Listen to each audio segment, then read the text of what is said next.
Welcome back, coaches. This is episode 2 of the Air Raid Blueprints. Episode 1 was about the stick concept, everybody's favorite, the stick concept. So if you have not seen that episode, go check it out. The link is in the description. It's called episode 1, Air Raid Blueprint. It's about the stick concept. This episode, we are fully engaged in talking about another great actually two concepts. We're actually doing a combined episode here where there's actually bringing you two concepts. So we are actually going to talk about the fade out concept, that famous quick game fade out concept. And then we're also going to kind of intertwine the slot fade into this discussion as well. So again, joining me is Coach Bryan Deason from Oklahoma. He had some awesome insight into the stick concept last episode, and we're going to hear back again for another episode here talking about the stick. But before we get into that, welcome to the Coach Ross football channel. This channel is dedicated to the spread offense. Anything and everything about the spread offense we kind of try and cover here. As you can see, we bring other coaches onto this channel and have roundtables, discussions. We also talk about passing game, running game, installations, practice plans. You name it, we try and cover it on this channel. So if that's something you're interested in, make sure you subscribe to the channel. Also, give this video a like. It helps the video get seen, helps the channel out, helps the channel grow, and gets these ideas out to coaches who may need them. So make sure you do that. So without further ado, we are going to get into the fade out concept and the slot fade concept right now. So like I said in the intro, we are talking about fade out and the slot fade concept here. I have Coach Bryan Deason here. Coach, how you doing? I'm doing good, guys. Yeah. And I appreciate you, Coach. You joining, again for another episode here. We have a lot more planned, like we've talked about, in backstage, kind of behind the scenes. But we are kind of focused in on this episode talking about the slot fade and fade out. So I'm gonna go ahead and toss it to you. You're gonna go ahead and bring up the fade out concept and how you teach it. Man, I appreciate you having me back on and doing this series. I think this is going to be, really good stuff for these guys. A lot of guys are just now getting into the air raid. Some of them have been doing it for quite a while, and they know what's going on. So, I hope, this is going to be, educational for everybody. If you guys need anything from us, just let us know. Yeah, if you guys need anything from us, just let us know. On Coach Ross's page. You can catch him there at Facebook. You can catch me on Facebook or aboveathletics.com or Bryan Deason on Facebook. We're just going to talk today. Like Coach said, we got a couple concepts we're going to go through. Fade out, which is one of my favorite plays. Man, it's, good red zone play, high red zone. It's a weapon on the sideline. The route demands perfect timing, and it demands precision. So you have to get into your finer teaching points when you're teaching um, the fade out because you can run out of room really quickly. I prefer to run this into the field or from the middle of the field, but it works just as good, run it to the boundary. The only thing when you get to running this play into the boundary, you're going to have some issues with timing, right? So a lot of times we'll roll out. This first 619 Friday, this is what we call the fade out. This is our first base concept that we typically run. One of our day one install plays that we put in. We put in shallow and then we put in fade out. Um, that's kind of what we do, right? Um, so basically for us, the guys, if you see my system, what I do is, my X is always going to be red. My fullback, all-purpose back, scat back guy, he's always going to be green. My halfback's always blue, yellow, and then purple. So we got our Y is yellow, and purple is going to be RZ all the time. And I just keep those, pretty standard across the board. I have a little number system that we use typically, but when we install this, we're going to install this with our inside zone play and our wide zone play. And we come out of 22 pistol for our first iteration of this, but we move our F and our Y around a lot within this concept. And we will tag, the backside one here that you see as red. We'll tag red on the fade out too, right? We'll also run it with the fade by Y So it looks more like a slot out, slot fade out with the out coming from the purple. So there's many iterations of this. Typically, when I'm running this, we're looking for a man look. Same thing kind of goes with the slot fade. We're looking for a three high shell and probably someone coming in and out of man coverage or playing two read or like a two lock man situation on us. And that's what we look for. So I'm just going to go over from the left to right because that's where we always start on the left. Um, our red, he's going to run a 10-yard slant. And what we're trying to do is we tell him to get out as fast as he can. Don't let anyone reroute you. Make sure that you're straight to the middle of the hash marks. So for us, we start at the top of the numbers. So if we're running to the hash, we're running 10-yard, meet it right at the middle. So if I could say at that 10-yard mark, my guy wants to be right outside the hash, right there, right through the middle of the hash, and get there at that 10-yard mark. So what we're trying to do is pull the safety, away from one, either our under slant, right, or if we've tagged something on the backside here, right. He likes to come down and get nosy in the run game. Our slant is wide open normally, typically all the time. So this is for red. Okay, so for our green, we do the same thing. This is more of a spot route for us on this slant. And really what we're trying to do is we're trying to pin that wheel in. If that wheel is outside and over the top, like he's going to come, or if he's lined up, head up on us, a lot of times, they're going to take away the inside, so they're going to line up on the inside of us, but they may show. Okay, so if they show, we're always going to say, if I have an arrow route, we're responsible to block or get a piece of the man that's in our lane, that's in our window, right? So I have a straw rule, and we say it's straight through right at the window. So any arrow routes that we run, we're going to run straight through it right at the window. If you run a post, it's going to be straight through right to the post window. Same thing with the fade, same thing with the out. All of our routes, we have that attached to. What that rule does is it allows us to uh, understand who we're blocking. And if we catch someone straight through right in our window, we're going to take that player out of the play to the best of our ability. Because if we are running wide zone with this, or if we're running inside zone, that wheel's going to have to get blocked. Okay, so that's kind of what we do. If he's attached and he's inside the box, we're just going to go try to pin him inside and hold him down and not let him get out over the top. Um, and try to drive underneath the higher slant route on top of that, right? So that's our green for our H back. Again, so our footwork is, the quarterback's footwork is 3 and 6 o'clock. He's going to ride, left to right, and he's going to pull it or throw that. So we'll throw this as RPO, right? So we'll throw the high slant, we'll throw the slant over the top here, or he's going to read the end, plays the ball, we're going to get over the top. If the wheel drops deep, free safety gets out over the top, you get some kind of funky rotation and he's coming around the corner like this, then, we're just going to follow. So the quarterback's just going to follow H through, hope we get a block on the end and everybody else does their job. We can go gap hinge on that if we need to.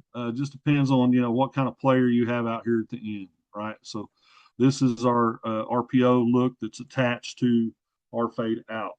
Okay, so he's running wide zone. Still the same footsteps. Still 3 6 o'clock for the quarterback. We're going to ride from left to right hip. We're going to read our keys. We're going to get our ID, make our decision.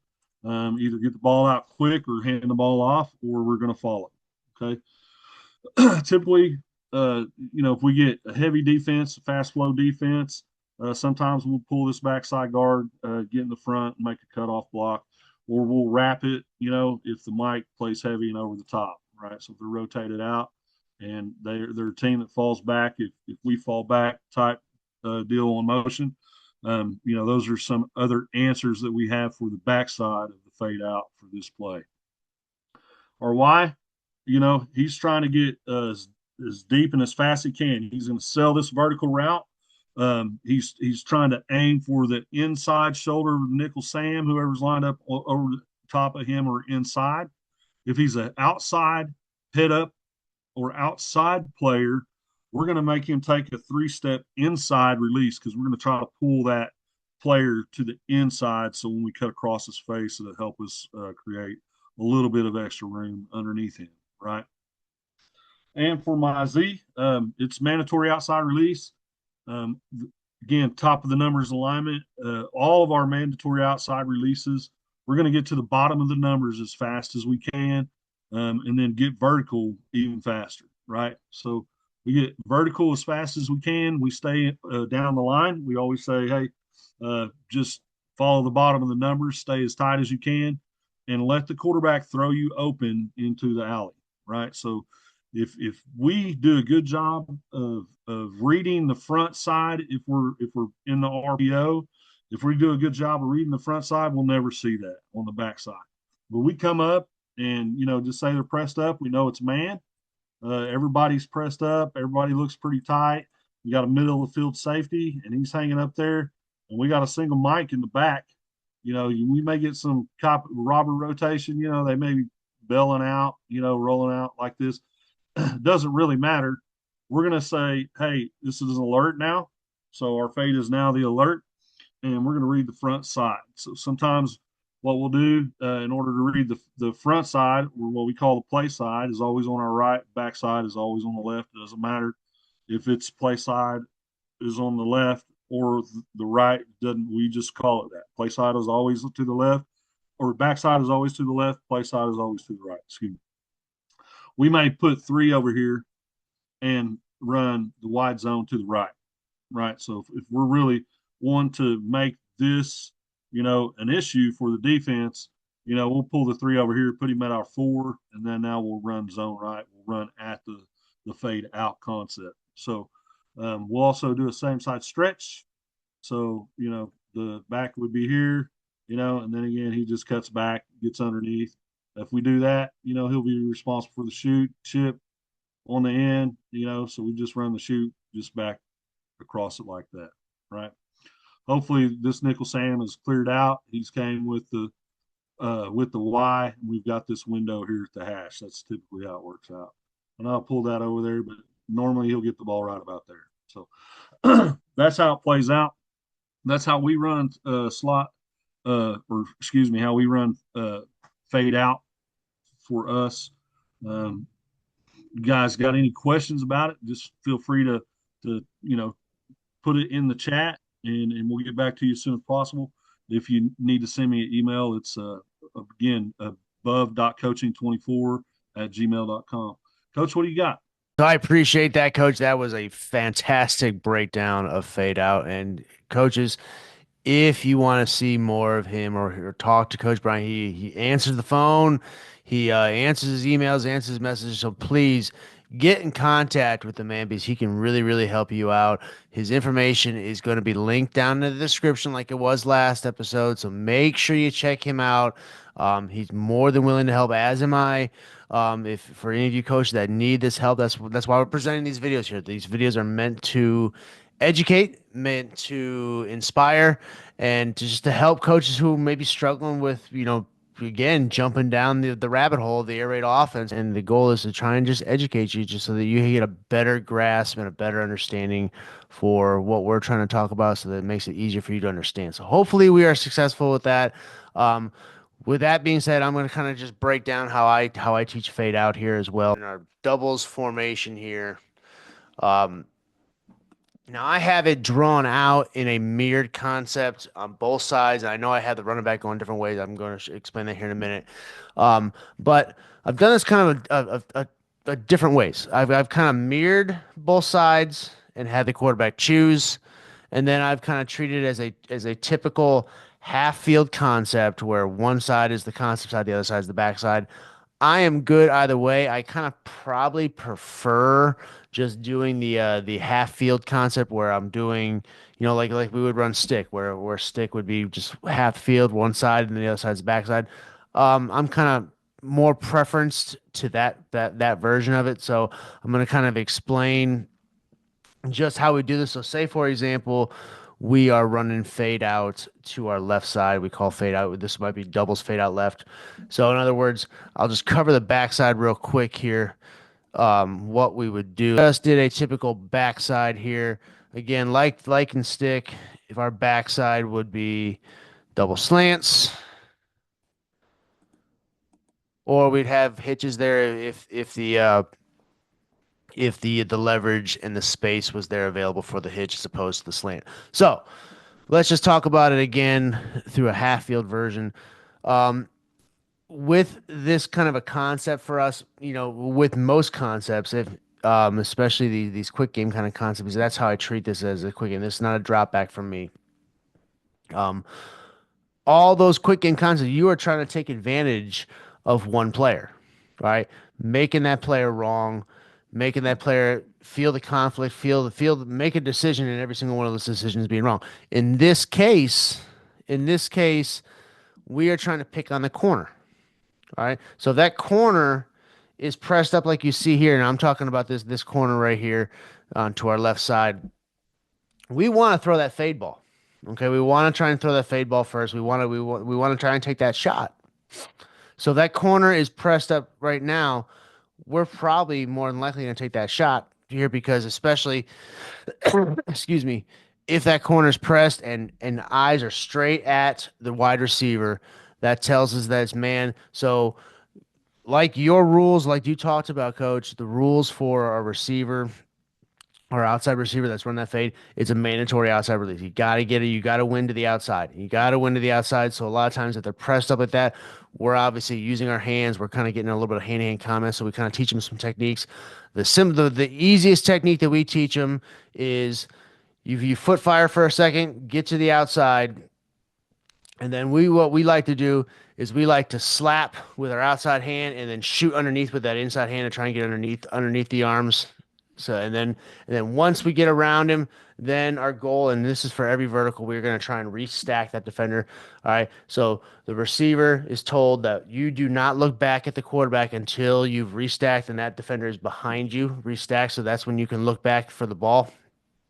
Until that happens, you do not look back for the ball. That's just kind of a little technique to try and it teaches them that they need to be going full speed because, as you know, when a receiver starts running and then all of a sudden immediately looks back at the quarterback, his speed slows down so that he's not going as fast. So it's just an easier way to get them to run full speed. Do they know that they need to get to the grass, 20, 30 yards downfield as fast as they possibly can and be that defender? Not only is restacking important to get in front of the defender, but it also makes the throw a little bit easier for the quarterback. They don't necessarily have to throw over the defender. They have to just throw and lead the receiver and not necessarily have to fit that ball in right over top the defender. So that's what we do there. Again, we are trying to hit that deep shot first. That's what we want to hit. So that's what we're looking for there. So if we saw some sort of look like this, yeah, we would probably be throwing that deep shot. Obviously, we throw that deep shot enough. What's that defender going to do? He's going to start backing up. And even still, we would still call this kind of a concept. Is again with this type of offense, we are trying to get the ball as quick as possible into our playmakers' hands and take advantage of space. So with this, we can still call fade out here because we can have that vertical go deep, occupy this corner, and what he's just done is now we've just gotten the space underneath it, right where the corner vacated, open. So now we can throw that little speed out to that slot receiver. So the teaching with the slot receiver here is a lot of times we see inside leverage, which is good. We still what we have our receivers do. We don't teach it in yards. We teach it more in steps. So we teach them at about 4 steps. We're making that break, okay? Because I typically have my receivers set up with their inside foot forward. So on 4 steps, their inside foot is planting so that they can plant right there. And typically those 4 large steps are going to take them to about 5 yards. And we like that speed at about 5. I know some coaches like it at 8, but I like it at 5. I like it as fast as possible. And so we will have him hit that plant at 5 yards there. And so, again, usually the way the timing works up, it works out that where that fourth step is that inside foot, and he makes that plant. Now, we also kind of talk about stemming the route a little bit. So, even if he's inside leverage, what we're going to try and do is stem the route. And what I mean by stem the route is he's going to slightly angle his release to the inside. Even if he's got inside leverage, we're still going to try and push that defender a little bit more inside because on that plant, that's just going to give us a little bit more space when he makes his break towards the sideline to give us a little bit more space and a little bit more area for that receiver to work with and a little bit more target area for the quarterback to make a throw because especially if like you said coach we are calling this fade out concept to the field sometimes if we're throwing here and he's throwing to that opposite hash. Right, that could be a long throw. So you want to try and give yourself a lot of space. I don't want to say a lot of room for error, but yeah, a lot of room for error because that's a long throw. That could end up being a really long throw. And that's a tough throw, even though it seems like a 5 yard out. If you're throwing to the opposite hash, that could be a really, really tough throw, a long throw, and that ball could be in the air a while. So stemming that route right there helps a little bit to just try and create a little bit more space. Anything we can do to create a little bit more space, we do. Um, I, for one, and I think you talked about it a little bit too, Coach. Kind of pairing the running back, with running game. I don't necessarily use it with the running games. I don't try and necessarily use this as an RPO as much as you do. But what I will do is I will use it off play action. So, for example, here we could play action the running back to come across. Obviously, this is meant to kind of freeze these linebackers, freeze this linebacker. If in fact this is zone, his eyes are not necessarily going to be on this receiver, but they're going to be on the quarterback. So that little play action, that action, that threat of the run potentially could freeze these three defenders right here just a little bit, just enough to let these receivers get released, and on top of that, get into their routes and get into their space. But once he has that play action, he's off into the flat. So now excuse me, if we are not throwing this vertical route here, which on this kind of a pre-snap look, we're not going to, we're just going to use this as a clear out route. Now we play the game with this apex defender here, and so he has a choice. Again, we made if the corner's locked in, we have the corner making a choice whether he's gonna stay low, stay shallow, or he's gonna fall deep. But now that corner is going back further and playing his deep zone or running with the receiver. Now we make this apex defender choose.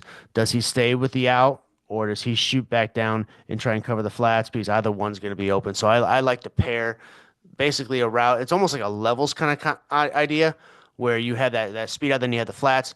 And again, either one works because they're both short, easy throws, and you're playing the game with one defender there, making that defender choose, making him wrong. Um, so that's one way I like to do it. It's not my favorite way, but this is a 2x2 version. Now, if the reason I had the running back going the opposite way here is if we ran this mirrored, so if we and we could do it either way if we really wanted to. So if we had this mirrored, let me just draw this up real quick here. So he's running his speed out there. We have our now if we have it mirrored, so now we can call doubles, fade out right. Okay, and so he's already on the right, or we have a signal or another letter or word or a lot of times we use east and west for the running back. Tell him what side to line up on the quarterback. So they're here. We could just say doubles east, fade out right. That just tells him, okay, now I'm part of the concept going this way. No play action needed because I'm not going across the quarterback. And now I'm going out into the flats, so we can just run it mirrored this way. And the quarterback technically, I guess, could choose, the best look. And I've heard a lot of coaches talk about, well, if you run it mirrored like this on a 2x2 set, try and pick on the side where the corner is closest to the line of scrimmage. With fade out, me personally, again, would I love to hit that deep shot every single time? Absolutely. But what I'm trying to do, me personally, is I would like to see the more I am more. Excuse me, I'm trying to get the word out. I'm more focused on completions. So I know that this fade out right here, or this, excuse me, this speed out is a higher percentage of a chance of completion than that vertical shot is. So I, for one, would like to see that quarterback throw that speed out, 90% of the time. So that's kind of what I'm looking for. So where we had that space, I'm not necessarily what corner we could take advantage of. If we see a matchup, we can automatically tag it, sure. But me personally, I'm looking for the easiest completions.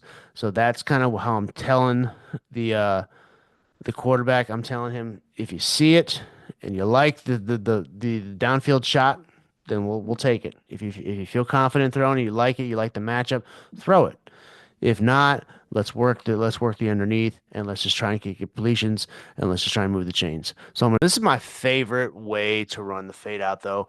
I really like it out of a 3x1 because it really gives the quarterback the option to hit a variety of routes. And again, we are just again trying to make a defender wrong, trying to put a defender in conflict, and we are trying to pick on particular defenders. And each play that we choose is designed to do just that. So again, here's fade out to a 3x1 set here, our late set here. So again, nothing changes with the first two receivers. All right, so we have that mandatory outside release, then we got the speed out by that number two receiver.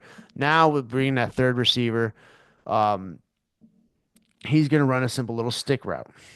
Okay, so again, we are trying to put this defender right here that's over the Z in conflict because a lot of times this is the kind of look we see. He may even apex the defender where he is kind of just sitting between the receivers.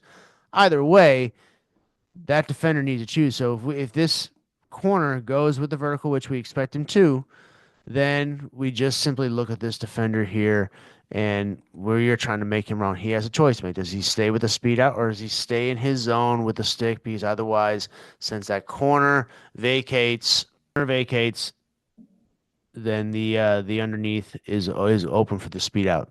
And then simply on the backside here, we are running a simple little slant, and you can have the option to release the running back in the swing and the flats, or have him keep in there for pass pro. But this is my favorite one again because that defender needs to choose whether we are trying to he's going to stop the speed out or is he going to stay in his zone and stop that stick. Either way, one of those routes is going to be open. Again, you can still tag if you like that matchup with the vertical route over the top. Now, with the stick route here, a little bit different than when we teach actual stick, which we talked about in the last episode. Uh, we are actually having him turn that hitch to the outside, away from the quarterback. The reason being is a lot of times we will see this defender on the inside leverage. So if we have him turn to the inside, he potentially could make a play on that. So if we turn to the outside, that just creates that open space right there. Basically just showing his back to the defender, kind of just maybe shielding him from the football. So it's just a little coaching tip that we try and work on there. So this is my favorite way to run fade out of a 3x1 set. So, coach, what do you think? Let me know what you think. Everybody else, let me know what you think as well, and we're gonna move on to the next topic. All right, coach. So disclaimer from me, we're gonna talk about slot fade. You for one have the slot fade in your playbook, correct? Yes, sir. Yeah. So with me, I'll talk about it here in a minute. With me, it's more of a kind of a tag or sort of an addition to something where maybe we see something where we can take advantage of an attack, so we add it to it. But it's not necessarily in our playbook as slot fade. It's more of a kind of a version or a variation of smash for us, and I'll kind of go over that in a minute. But I'm gonna turn it over to you, kind of let you show them how you talk about slot fade and how you teach it. So the floor is yours, coach. Oh, thanks. So slot fade and fade out. So for us, it's pretty much the same. We teach both concepts, slot fade and fade out. similar. And why I say that is because typically our Y is the one that's running the out on our fade out. And so a lot of times when we're running slot fade, we like to use the faster kids. So I'll use, my scat back or I'll use my H, so for me it'll be blue or green when we go into the slot fade concepts.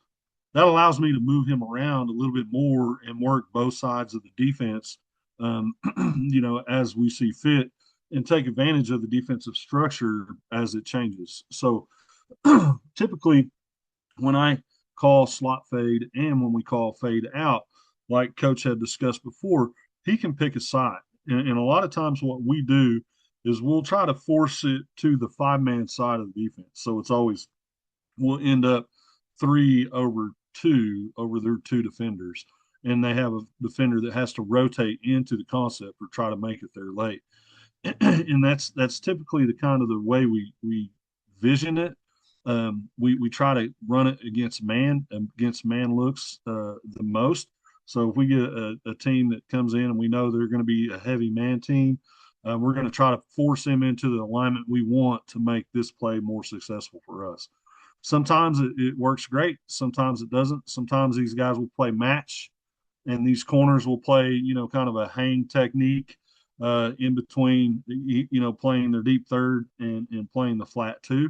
And if you got really good corners that you're up against and they know how to trap, and you got a kid that can play the hang technique and drive down, or if you're throwing, from the boundary to the field and those are really long shots, just taking account, balls in the air, 15 yards, the defenders can cover about 9 yards in that flight time. Unless you got a guy that's a gunslinger, that's kind of typically what we judge. Are we open? Can we throw and hit those spots?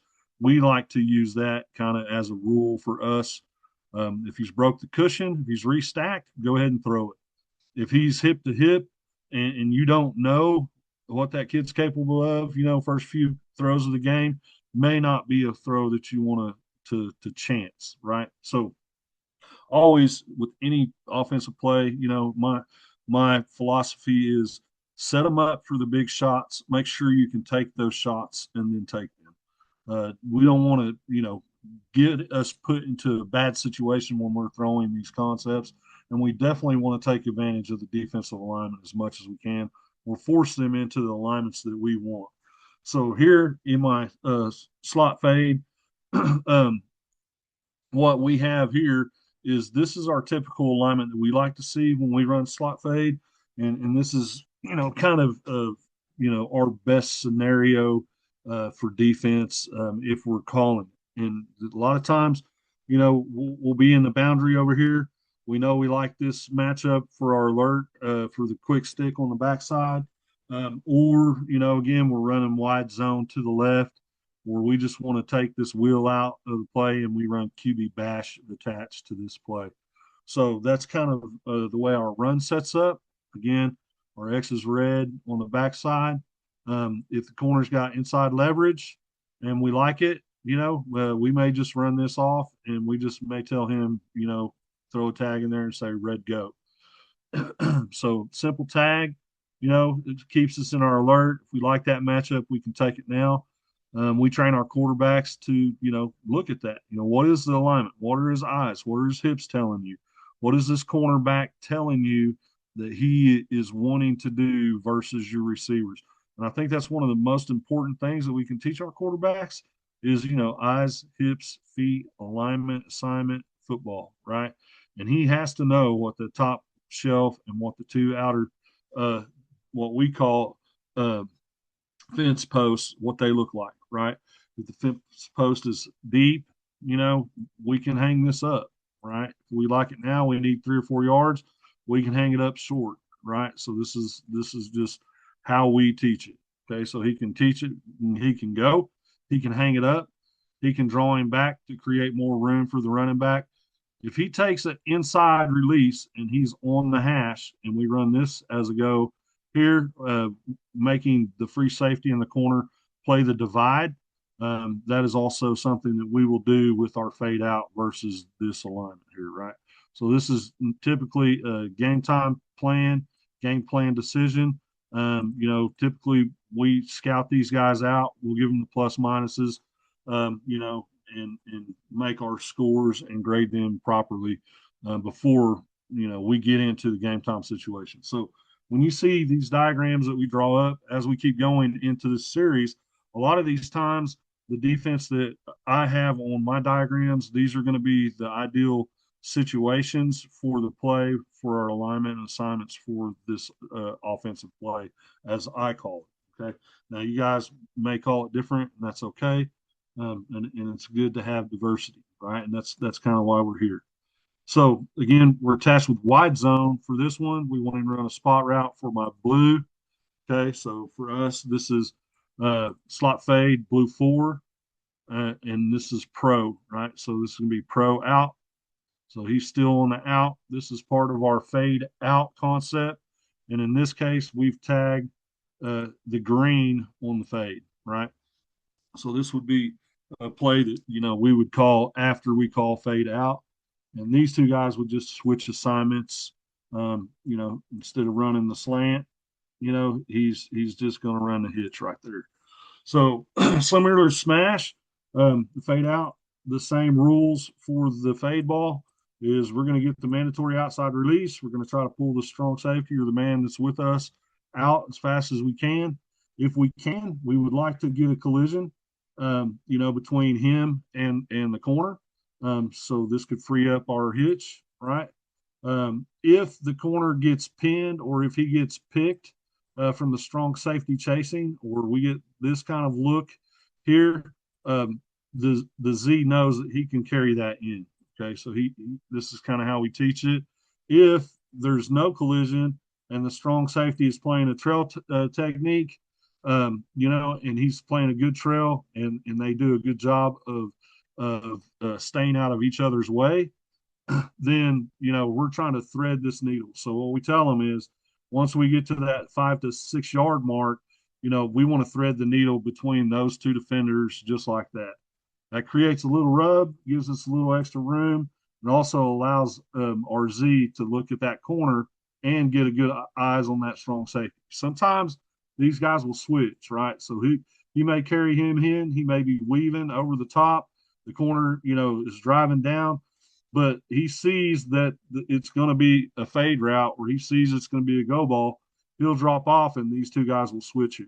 Okay, so coaches are getting a lot better at teaching pattern matching, and these corners are getting taught a lot better how to play that hang technique over the slot fade. So that is something you want to rep at practice. You want to make sure that you get a good look at it, and I think that making your slot, whether it be your Y or in this case or fullback, making him thread that needle between those two defenders or pull those two defenders close together, right? I think is something that you have to work on. It has to be communicated, and it has to be a priority and made important in this route in the way that we run it. Okay, and so that's something that we do and we work on constantly. And then I'll say, back to, I want to get to the bottom of the numbers, hold my line, and let the quarterback throw me open, outside.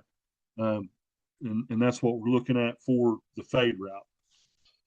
On this out, so we're looking, again, we'll get a little chip release, or we can get a free release.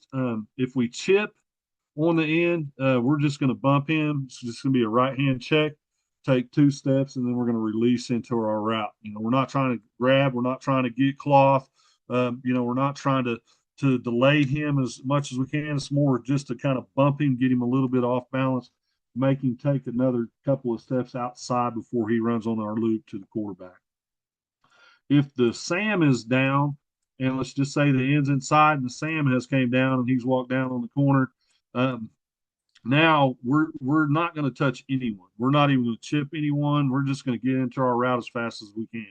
Because a lot of times what these guys will do is they'll play games with the attached tight end sometimes, and then the mic will come out over the top on any release of the number 3 receiver. So you just kind of got to know what you're getting. We try to set things up on film for us in our film study, so we kind of know what the defense is going to give us based off of certain alignments and what they like to do and what they don't like to do. So again, that's part of the teaching that we have to get into when we're teaching the slot fade with the out over the top by our Y. But we call this slot fade for pro. Now, the only other thing that we really do is we will push this back out to the right. So we'll come across the face and we like to run wide zone to the right with this. It just makes it a little more difficult for the defense. Okay. So they like to start twisting up front, bringing man games. You get a good rush in. Sometimes this backer be, tacked over here. The Sam, they got a good enough corner. They'll just lock him down and, they'll just play lock on the one on the backside. He'll be a zone player or run fitter. So we want these kids running. And a lot of times, when we run it like this, we'll run push motion.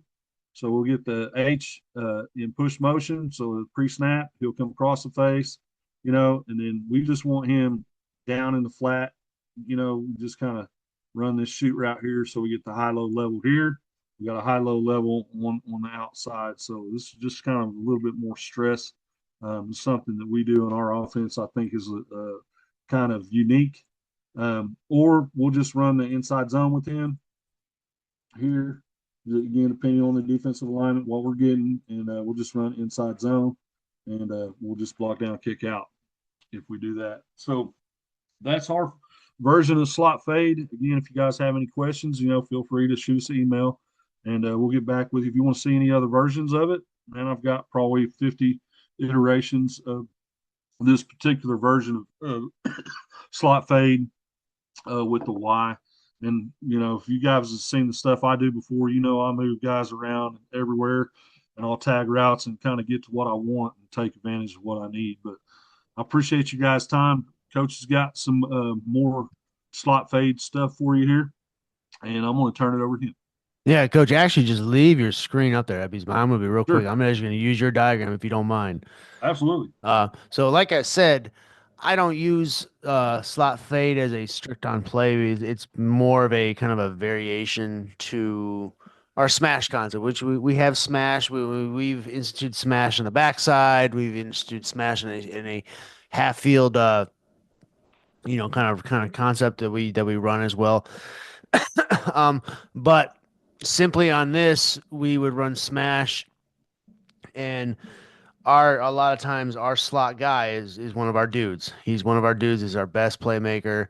So if we think we can get him vertical, as opposed to just running that corner route or a deep out route, we can get him vertical up those numbers, behind the corner.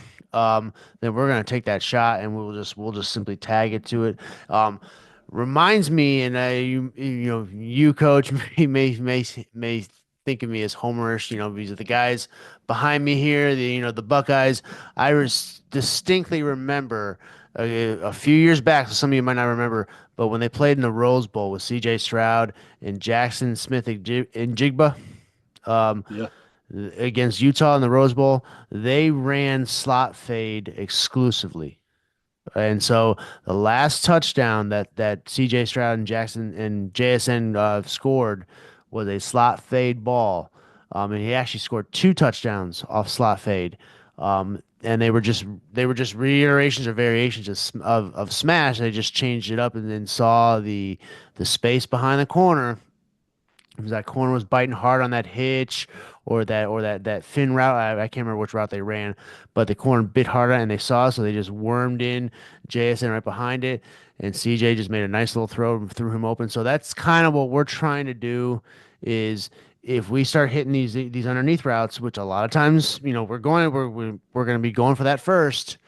And then what happens? The defense has to react. The defense starts bringing up and starts getting nosy underneath, and that's when you're able to take those shots over the top. And that's typically how we try and set up a defense. So obviously you want to take advantage of what the defense is going to give you. Typically in most fashions, a defense is built not to get beat over the top, not to give up the big play. So what do? They protect against that. So as coaches that like to throw a lot, we say, okay, well then we'll just take what you're giving me, and you're gonna give me the easy throws. Okay, we'll take those, and we'll complete those, and we'll move the chains, and eventually we'll score. And then the defense coordinator has to make the adjustments, and the adjustments typically are simply, okay, we're gonna bring our defenders down, and we're gonna get in your face, and we're gonna make you earn this. Okay, so now you're giving us a space over the top, so now we can beat you one on one and get over the top, and that's exactly what this slot fade is for us. Is if we hit that hitch or that fin route a bunch of times, that corner's gonna get nosy and start nosing in on those on the flats areas, or that underneath yardage anywhere from 5 to 10. So then we're gonna work in our slot right behind it, and so we'd call that slot fade, or we would call that a fade off our smash. Or there's so much terminology we can do with it, but that's kind of how we would do it.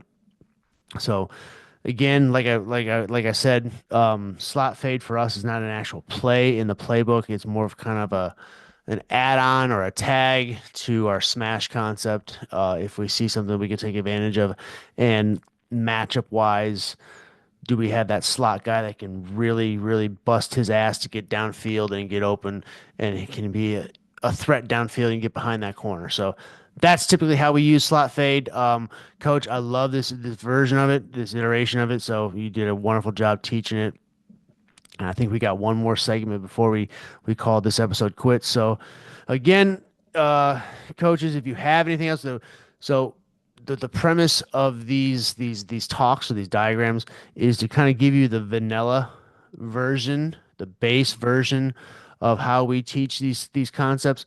Now, obviously, like Coach said, if you are more interested in some different variations or different things of what we're thinking about, please get in contact with us. Our contact information is in the descriptions. So hit us up about any kind of questions you may have, whether how do you teach it with motion? And Coach has got a fabulous offense and system revolved around motion itself. So definitely, like I said, check him out, and and ask him questions. And so if you have any questions about these kind of concepts we're talking about, as far as different variations of it, and how we incorporate motion, and how we incorporate all these other different little things, um, please let us know, because again, we're just going to give you the basics on these concepts here with these videos, because we could spend 3 4 hours on this concept alone, just going through all the different variations of what we're looking for, and no one's got that kind of time to sit through a 3 hour 4 hour clinic. So we're trying to keep these,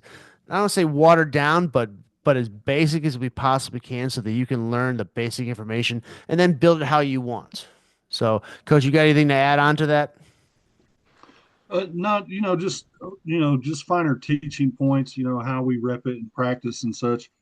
A lot of times, uh, those are the really the key points that we don't, as coaches, get to share with each other. We show cool plays, we show how we do it, we tell guys how we run it, but sometimes it's the teaching at practice and how you rep it at practice that makes it easy for the kids to learn. One, but two, where you get the explosive results that you're looking for because of the repetition and how many times we rep this over and over and over again. Football isn't a game of experience. If the more experience you have and the more time that you spend practicing being perfect at execution, the higher level of execution you're going to have. And so, what we do typically when we teach these routes, we always walk through first, and then we'll walk through with the defense, and then we'll walk through slow and showing them different iterations, right? Sometimes it's good to teach and go fast, and everything's got to be fast, and you show the kids in the meeting room, hey, this is slot fade, this is how we run it. Well, a ninth grader or an eighth grader or a seventh grader, they may not have in the little league gotten any of the finer teaching points that you really need to get installed if you're going to have a high level high school program that's going to be repeatable every year. Every year, you can't miss. You have to install it slow, talk through it, get all the talking points out.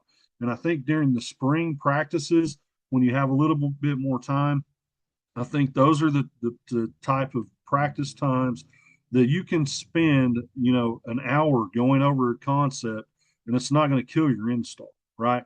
Because again, in this particular concept that we have up, my why, if he's running this 5 yard out, it doesn't matter where he's at in the alignment, if it's on the right side of the defense, if it's on the left side of the defense, if it's on the right side of the offense, if it's on the left side of the offense, it doesn't matter.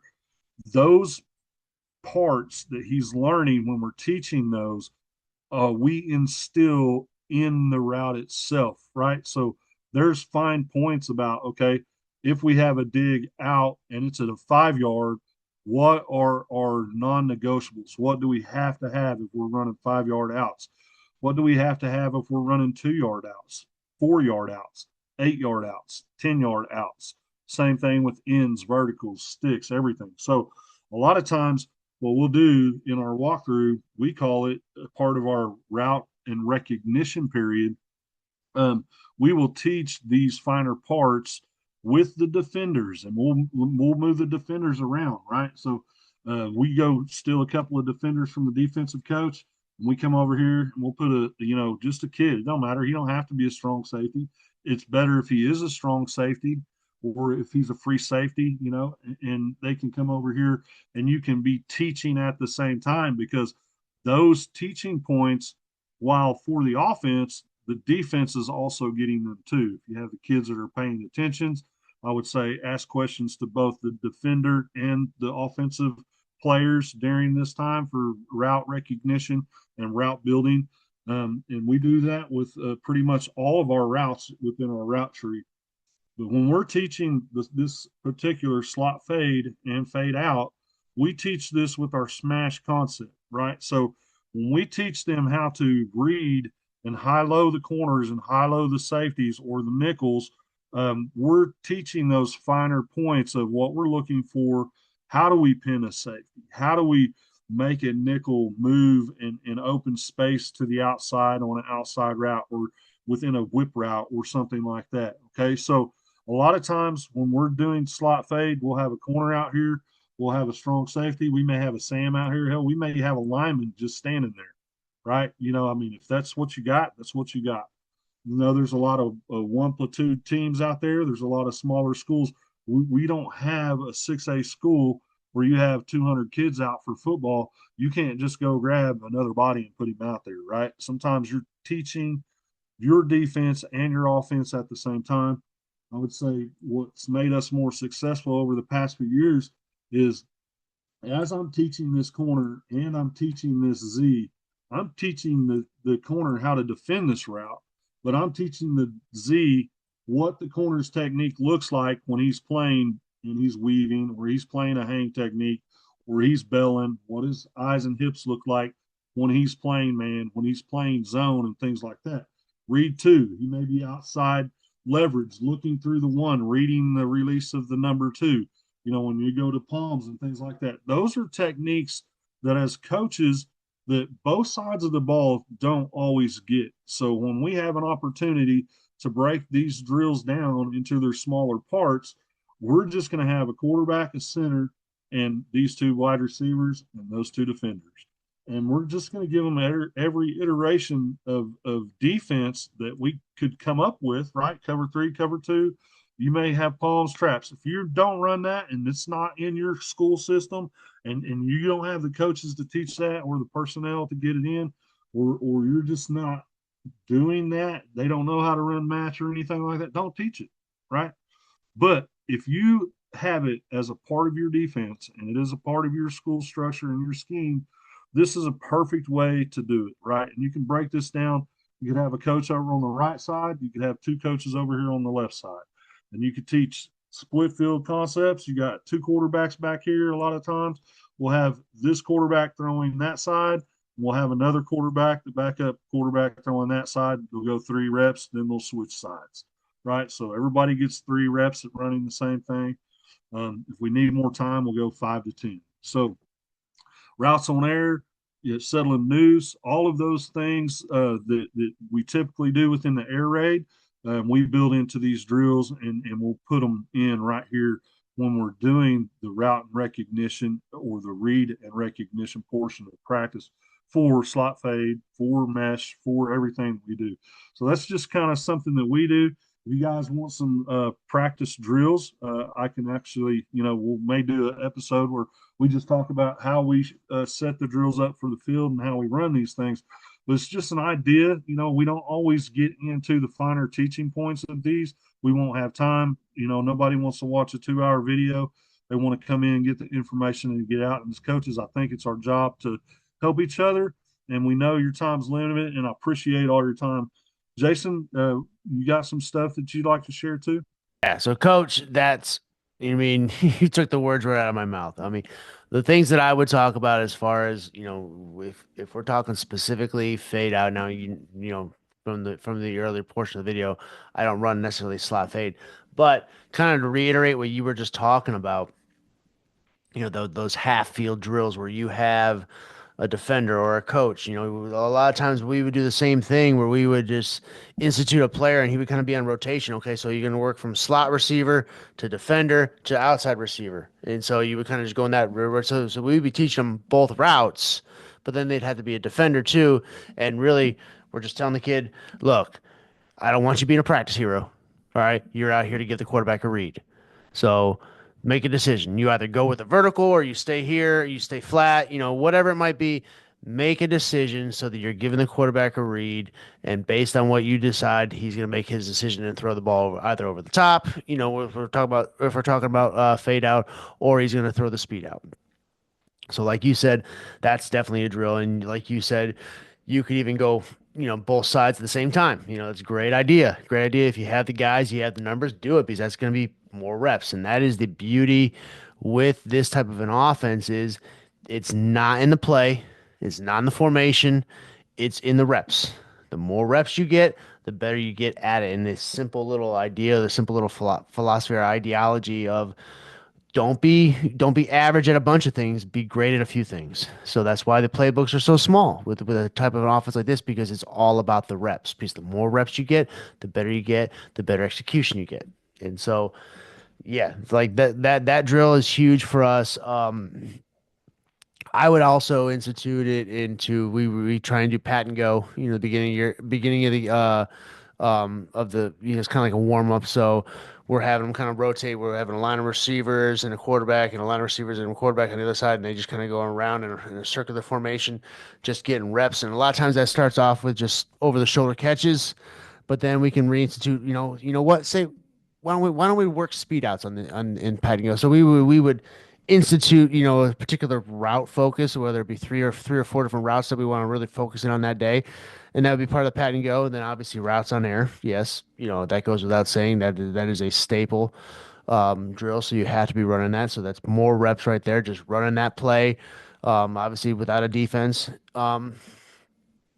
If we had a 7-on-7 period in practice, we'd be doing it there too as well, just giving more reps against a live secondary. And then obviously in team we would be doing it as well. So we're trying. I mean, because again, with us as far as practice, especially when we are in season, are we going through our entire playbook in one practice? No, because we kind of keep it trimmed down to okay, we're gonna focus on these few plays for this practice, and then we'll just switch it to the next practice, before the next. So, whatever day that fade out happens to be on, yeah, we are focusing on that play with obviously with a few other plays, but that is the only plays we're really running in that particular day, and so that's where we get those reps for it. So, excuse me, like you said, coach, it's different little drills that we can run that we can show you, and that's a great idea what you talked about doing just a video just on straight up drills.